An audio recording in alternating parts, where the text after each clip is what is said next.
Good evening. Tonight we'll be presenting our feasibility study on the expansion of Sunrise into Brazil.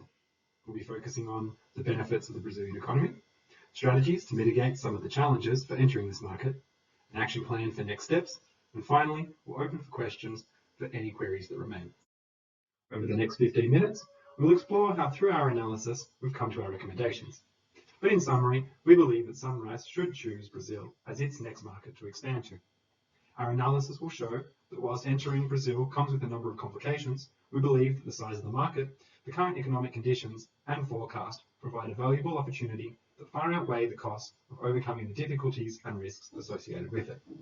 Given some of the complications we will explore, our recommendation is to enter cautiously through a strategic partnership that could provide a sustainable path to growth.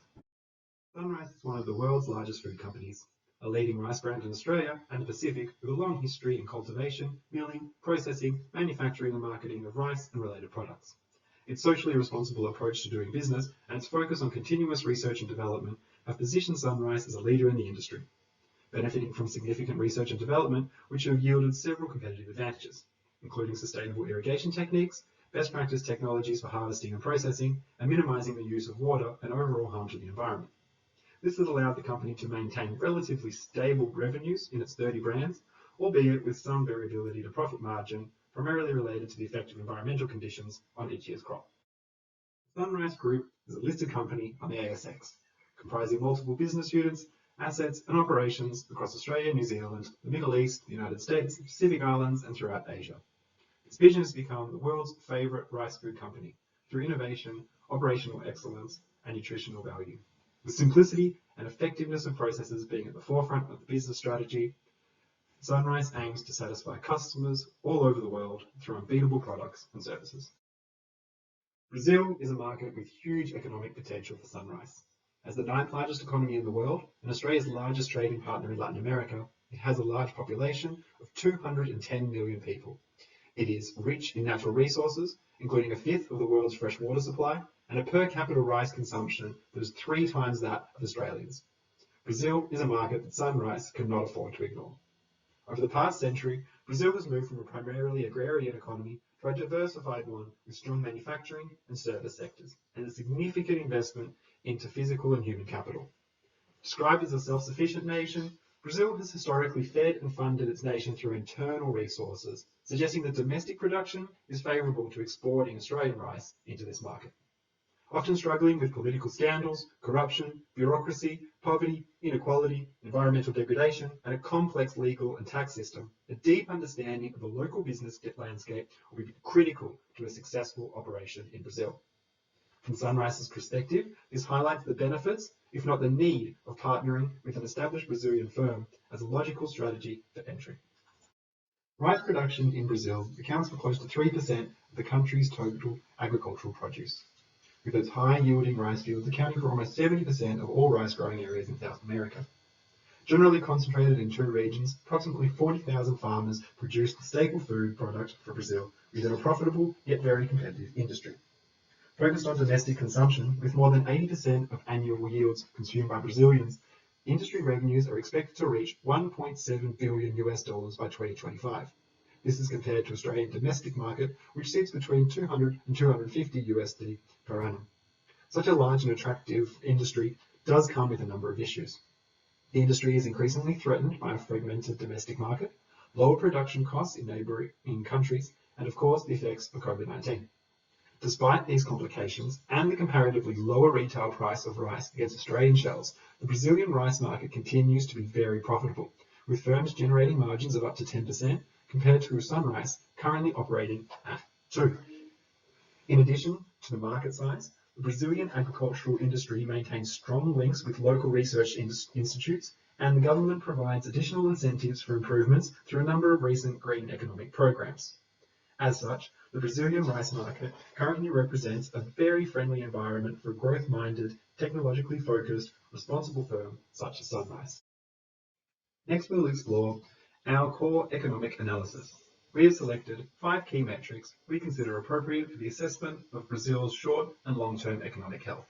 These include the country's real GDP and the detailed growth accounting parameters, the real exchange rate between the Brazilian real and the Australian dollar, the default risk and risk of sudden currency devaluation against the expected exchange rate trends, key ratios of the country's banking system, as well as an analysis of the inflationary trends and the key drivers of inflation. For our analysis, we've used data from multiple sources, dating back approximately 10 years and longer were available. This has helped us analyse the country's past performance to make inferences about the future. Overall, Brazil's economy has followed a positive trend, with short contractionary periods primarily attributed to political crises. Expansionary periods are generally associated with fiscal and monetary reform, primarily aimed at reducing poverty and inequality. The positive trends observed in 2017 have been somewhat stalled by the COVID-19 pandemic. However, there are signs of recovery since February 2021. Our analysis shows a high positive correlation between GDP growth and multi-factor productivity, as demonstrated by the graph on the right, compared to other factors such as physical capital and labour utilisation. This is most likely attributed to the continuous investment in education, research and social welfare, areas that have attracted the highest proportion of government spending since the 1990s. Over the long term, we believe that the positive yet gradual influence of reforms aimed to better align education with industry, simplify the tax system, and support more sustainable agricultural practices address some of the historic macro inefficiencies, essentially strengthening multi-factor productivity and promoting sustainable growth of the economy into the future. We believe that this will create a favourable environment for Sunrise with their focus on growth through innovation and development. Historically, Brazil has emerged from periods of political and economic instability with decade-long periods of growth. Having emerged from the most recent crisis in 2016, the economy is showing all of the previous positive signs demonstrated for recovery. Whilst all the indicators are positive, we recommend a cautious approach given the early stages of recovery as well as the additional disruption of COVID during 2020. As such, we believe this strengthens our recommendation to partner with a local firm, reducing the initial commitment of establishing the entire infrastructure required to begin operating in Brazil independently. Considering the low profit margins and the commodity nature of rice as a product, maintaining low marginal costs would be essential for a successful expansion strategy. Our analysis of the data on the exchange rate between the Australian dollar and the Brazilian real for the past 10 years indicates that the production costs for the same basket of goods were 82% more expensive in Australia than Brazil. This supports our recommendation to emphasise local production, allowing for better cost controls, consequently leading to affordable recommended retail prices and higher prospects of survival in a highly competitive environment. Regarding the repatriation of profits, considering the free-floating nature of both the dollar and the real, and a lack of a free trade agreement between the two countries, we would recommend a level of currency hedging which would help manage any excess exchange rate volatility and downside exposure. Brazil's current BB negative credit rating allows us to infer an almost negligible probability of default over the next 12 months, and approximately a 98% probability of repayment. Combining this with the one-year government bond yields for the two countries as of the 29th of August 2021 allows us to calculate the expected devaluation of the real against the dollar at approximately 6% over the following 12 months. We have observed a level of volatility in Brazil's sovereign debt CDS premiums over the past 10 years, likely attributed to the increase in fiscal deficits and debt to GDP ratio. However, as only 3% of the country's total debt is in foreign currency, and over 90% of that is owed to Brazilian citizens, the exposure to foreign investor sentiments is limited. We therefore believe any potential debt crisis would likely evolve as an inflationary problem rather than an external debt default. Mitigating rising inflation by increasing interest rates would affect the nominal exchange rate, as suggested by the uncovered interest parity theory. However, inflation for the next 12 months is currently forecast to be in the same range as expected devaluation, thus limiting any material real value risk to the proposed investment. Nevertheless, moderate currency hedging, as described earlier, would be advisable. Our recommendation is further supported by our analysis of the risk of sudden currency devaluation in the event that high inflation is combined with political instability and weak output growth, which has happened in the past. This may result in foreign investors selling real denominated assets, resulting in rapid depreciation of the currency and in extreme cases, a sudden stop to the economy.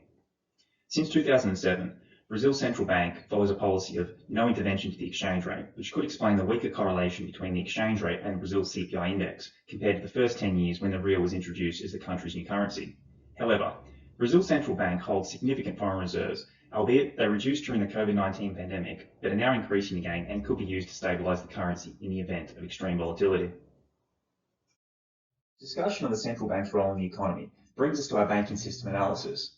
Perhaps surprisingly, considering the country's political and social problems, Brazil's banking sector has come a long way in terms of stability and health over the past decade. The system shows signs of maturity, especially compared to other South American countries. The central bank was given significant independence by the country's new constitution and full independence since February 2021, with its fundamental purpose being price stability. Although the effects of the COVID-19 pandemic are still uncertain, the momentum towards regulatory improvements has not abated. The banks have returned to pre-pandemic solvency levels, deposits have increased, and confidence in the country's financial stability is strong. This is supported by our analysis of key monetary ratios. The stable and relatively low currency drain ratio indicates a high level of trust in the banking system, very similar to Australia's, even during periods of uncertainty such as the global financial crisis. The sharp changes to the reserve ratio are primarily attributed to 5 factors. The tiered approach to the minimum reserve requirements based on the significance of the financial institution as a percentage of GDP. Attempt by the central bank to keep inflation within its target range. The strong growth and incentives for investment financing in the early 2000s. A generally defensive stance adopted against short-term contractionary periods around 2010. And the temporary reduction of the minimum reserve requirements during the COVID-19 pandemic. The moderately positive trend to the money multiplier's growth explains the gradual increase of the money supply. This is useful in understanding the key drivers of inflation, which in Brazil have been historically high and volatile. Using the quantity equation, we performed a more detailed analysis for the last 6 years. The results indicated a relatively stable velocity and low velocity growth rate. This suggested, firstly, a relatively stable currency circulation profile, as expected based on the currency drain ratio analysis, providing a level of confidence against potential bank runs, despite the relatively low reserve ratio.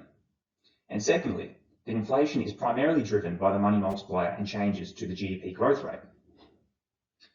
With a high expected inflation value, it is likely that the central bank will have to increase the base rate significantly in the short term, and therefore, according to the Phillips curve and Ocon's law, decrease output and increase unemployment, therefore resulting in a potentially less favourable environment for new investment, a key point to remain cognizant of. We would now like to spend the last couple of minutes of our presentation summarising our recommendations and suggestions for next steps. Based on our analysis, Brazil represents a valuable long-term opportunity for Sunrise as it considers expanding operations into foreign markets. As the world's 9th largest economy, 6th most populous, and highest rice-consuming nation outside of Asia, the Brazilian market carries significant long-term potential to justify the cost of expansion. Despite deterring factors such as corruption, bureaucracy, and exchange rate volatility, on balance, the opportunities presented by the size of the local market, high yields, low costs, demand for innovation, financial sector stability, export opportunities, and ongoing legal, social, and political reforms towards a more open and efficient economy are substantial. The risks, although considerable, we believe are manageable. A pragmatic approach will be to follow a staged entry into the market, pursuing partnerships with local companies as a first step. This will reduce Sunrise's exposure to the complex tax and legal systems and shield it from extreme competition as it gains experience in the field while capitalising on its competitive advantages in the longer term. Amongst the major companies present in Brazil's rice market, Sunrise could look at Adicagro as a potential partner, a leading agricultural company with a 17-year presence in Brazil and similar values to Sunrise. A partnership will allow the group to grow sustainably sourced rice to a quality and specification tailored to the local markets, and in time to grow IP-protected varieties specifically for Sunrise. This will further enhance Sunrise's global position and its ability to flex numerous supply sources and support exporting operations in response to global market dynamics. Sunrise is well positioned to pursue this opportunity with its current expansion plan backed by a substantial financing facility dedicated to geographic growth and market diversification. This will be valuable in the short term as we expect to see Brazil's central bank raising the basic interest rate to bring inflation back into target, increasing the local costs of financing. In conclusion, based on our analysis of Brazil's economy and expected operating environment, we recommend that Sunrise follows a cautious yet progressive expansion strategy. Moving forward, we would like to suggest 2 key actions to complement this initial macroeconomic analysis. Detailed customer competition and product research, aiming to identify an optimal value proposition for market entry, and an exploratory discussion with potential partners. These steps will support the preparation of a detailed business case for further consideration and ultimately bring Sunrise closer to realising its vision, becoming the world's favourite rice food company. We hope this presentation has helped build some sound foundational knowledge regarding Sunrise's potential expansion into Brazil. Thank you for your time and attention, and we invite you to ask any questions you may have.